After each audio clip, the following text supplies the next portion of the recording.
بہار رمضان۔ اعوذ باللہ من الشیطان الرجیم، بسم اللہ الرحمن الرحیم۔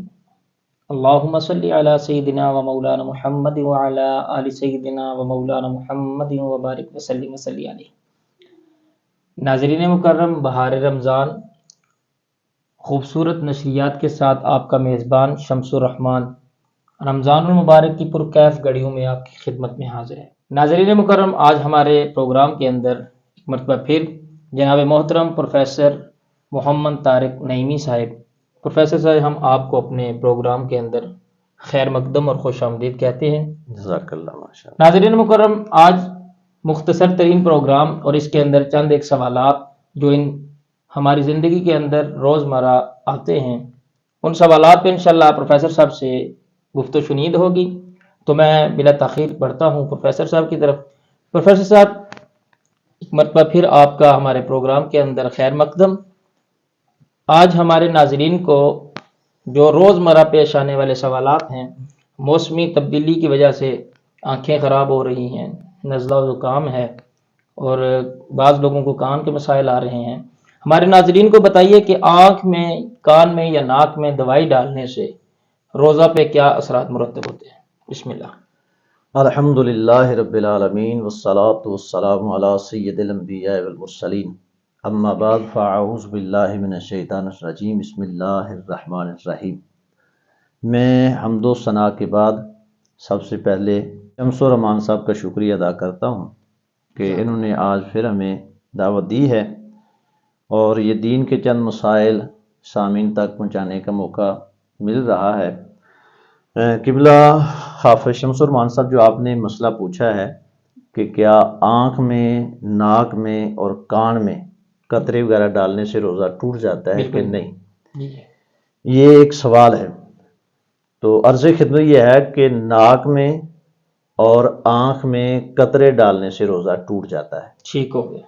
کیونکہ آنکھ اور ناک جو ہے اس کا تعلق حلق کے ساتھ ہے۔ بالکل ٹھیک۔ جو ہی آپ آنکھ میں قطرے ڈالتے ہیں اس کا ذائقہ حلق میں محسوس ہوتا ہے، بالکل بالکل، بلکہ وہ اتر جاتے ہیں قطرے نیچے۔ جی جی۔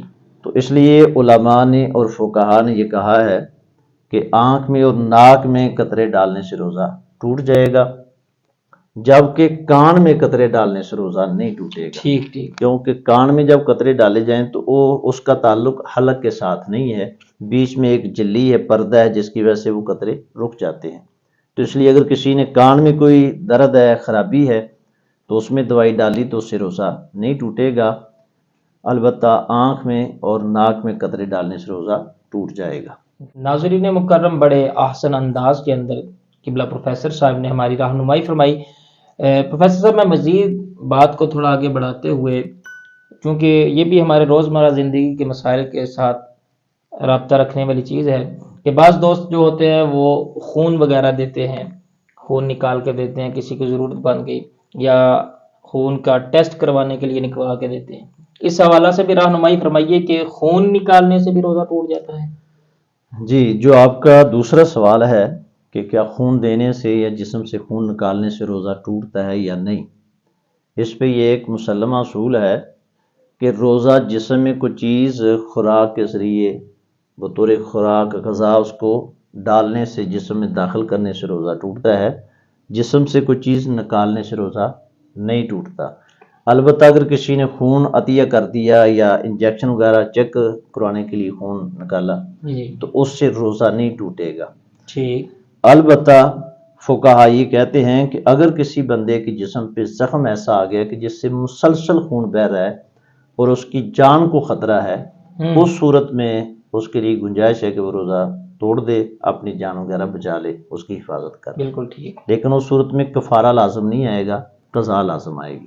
ٹھیک۔ مزید اسی کے ساتھ میں اس بات کو بڑھاؤں گا کہ اگر انجیکشن لگوانا ہے، بندہ کوئی ایسی تکلیف میں، ایسی بیماری میں مبتلا ہے کہ اس کو وہ دوائی انجیکٹ کرنا ضروری ہے، تو اس حوالہ سے بھی رہنمائی فرمائیں۔ آپ نے بتایا کہ خون نکالنے سے روزہ تو نہیں ٹوٹے گا، لیکن جب وہ انجیکشن اسے لگانا پڑ جاتا ہے، وہ 5 cc ہو، 10 cc ہو، اس حوالہ سے تھوڑی اس کے ٹیکے سے روزہ ٹوٹنے کے حوالے سے علماء کی آراء جو ہے اس میں مختلف ہیں۔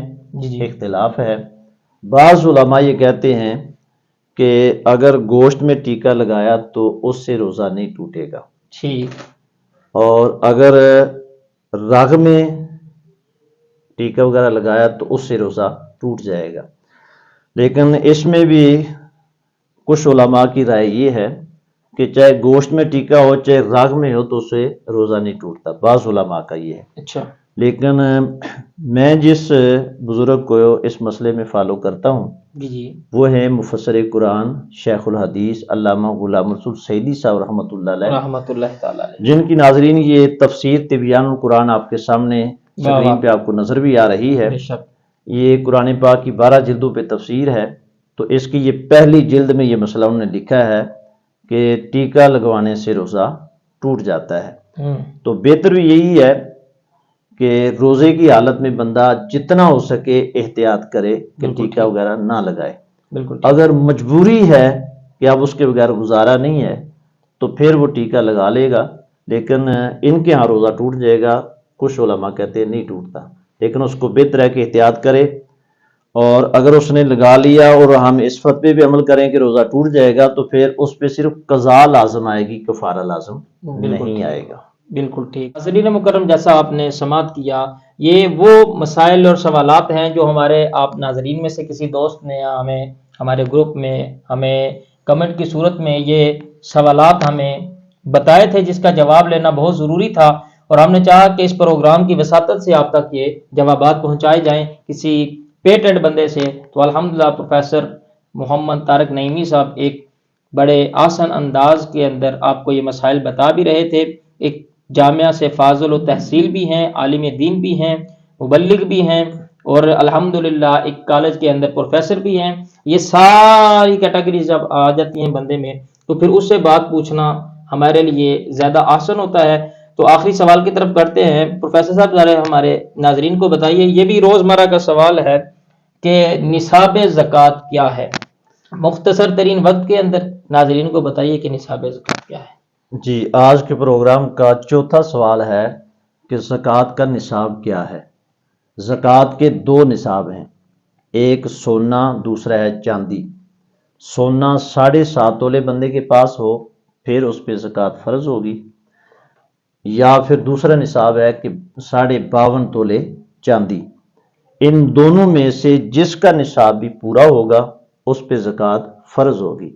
اب اس میں سوال یہ رہتا ہے کہ ہم اس کو کاؤنٹ کب سے کریں گے کہ فلاں مہینے سے مجھ پہ زکوٰۃ فرض ہوئی ہے، یہ کیا ہے؟ بالکل، جیسے ہمارے ہاں لوگ رمضان شریف میں زکوٰۃ دیتے ہیں، تو یہ نہیں کہ رمضان شریف میں زکوٰۃ فرض ہوتی ہے، اس کے لیے کوئی خاص مہینہ نہیں ہے۔ بالکل ٹھیک، فرض کرتے ہیں ایک بندے کے پاس 1 جنوری کو 7.5 تولے سونا یا 10 تولے سونے کا وہ مالک بن گیا۔ بالکل ٹھیک، اب اس پہ سال گزر جائے، اس کے لیے لفظ بولا جاتا ہے ہولانِ ہول، سال اس پہ گزر جائے، تو جب سال کے بعد 1 جنوری آئے گا، لیکن یہ 10 دن پہلے شمار کریں گے کیونکہ ہمارا قمری کیلنڈر کے حساب سے سال پورا بالکل ہوتا ٹھیک ہے، تو 1 جنوری سے 10 دن پہلے یہ سال پورا ہو جائے گا، اب اس پہ زکوٰۃ فرض ہو جائے گی۔ ٹھیک ہے، جو اس کے پاس 7.5 تولے سونا ہے یا 10 تولے یا اس سے زیادہ ہے، اس سارے سونے کی وہ مالیت معلوم کر لے کہ اس کی قیمت کتنی بنتی ہے، بالکل ٹھیک، اس حساب سے وہ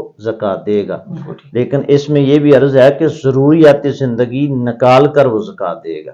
ٹھیک، اگر اس کے پاس 10 تولے سونا ہے، 20 تولے چاندی ہے، نقدی اس کے پاس کوئی 2 لاکھ روپیہ پڑا ہوا ہے، تو یہ ساری چیزوں کو وہ شامل کرے گا اپنی ضروریات نکال کر۔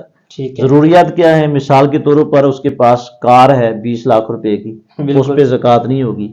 گھر میں فریج پڑی ہے 1.5 لاکھ روپے کی، اس پہ زکوٰۃ نہیں ہوگی۔ بالکل ٹھیک، اے سی لگا ہوا ہے 2 لاکھ روپے کا، اس پہ زکوٰۃ نہیں ہوگا، کیونکہ یہ ضروریات زندگی ہیں۔ بالکل ٹھیک، ضروریات کی چیزیں نکال کر جو باقی اماؤنٹ ہوگی اس کو وہ جمع کر کے اس پہ زکوٰۃ دے گا۔ اس کے ضمن میں ایک بات میں یہ بھی عرض کر دوں، اگر کوئی کارخانہ اور فیکٹری والا بندہ ہے تو اس نے جو کارخانے اور فیکٹری میں مشینیں رکھی ہیں، اب مشینری اس کے پاس 10 لاکھ روپے کی ہے تو اس مشینری پہ زکوٰۃ نہیں ہوگی، واہ واہ، زکوٰۃ اس کی آمدن پہ ہوگی کہ جو اس نے مال اس سے کمایا ہے، اگر وہ نصاب کو پہنچے گا تو پھر زکوٰۃ ہوگی، ورنہ نہیں ہوگی۔ سر اسی پہ رہنمائی فرماتے جائیے کہ بعض لوگ کہتے ہیں کہ 7.5 تولے سونا ہمارے پاس نہیں ہے، 4 تولے ہے، 5 تولے ہے، 6 ہے یا 7 ہے، 7.5 سے کم ہے۔ چاندی تو اب میرے خیال میں ہمارے لوگوں کے پاس اتنی موجود نہ ہونے نہیں کے ہے۔ قریب ہے، تو پھر اس حوالے سے تھوڑی رہنمائی فرمائیں اور پھر ہم اس میں ہے کہ اختتام کریں۔ 7.5 تولے سے کم زیور اس کے پاس، 1 تولہ ہے، 2 یا 4، یہ 7.5 سے کم ہے جی تو وہ صاحب نصاب نہیں ہوگا، ٹھیک ہے، کیونکہ نصاب اس کا پورا ہی نہیں ہوا، تو اس لیے اس پہ زکوٰۃ فرض نہیں ہوگی۔ ٹھیک ہو گیا۔ ناظرین ماشاءاللہ بڑے آسان انداز میں پروفیسر صاحب نے یہ روزانہ پیش آنے والے مسائل ہیں جو ہم کسی عالم دین سے پوچھنے سے قاصر رہتے ہیں اور ہمیں پتہ نہیں ہوتا اور ہم پریشان ہوتے رہتے ہیں۔ تو ناظرین مکرم یقیناً آپ نے اس سے بہت استفادہ کیا ہوگا۔ رب کے حضور دعا ہے کہ میرے مالک یہ چھوٹی سی یہ کوشش کی ہے کہ دین کی ترویج کے لیے اور یہ علم دین کی شمع کو جلا کے اگلے لوگوں تک پہنچانے کی کوشش کی ہے، اس پہ ہمیں اللہ عمل پیرا ہونے کی توفیق عطا فرمائے۔ آمین۔ کل تک کے لیے اپنی میزبان شمس الرحمان کو اجازت دیجیے۔ اللہ نگہبان۔ جزاکم اللہ۔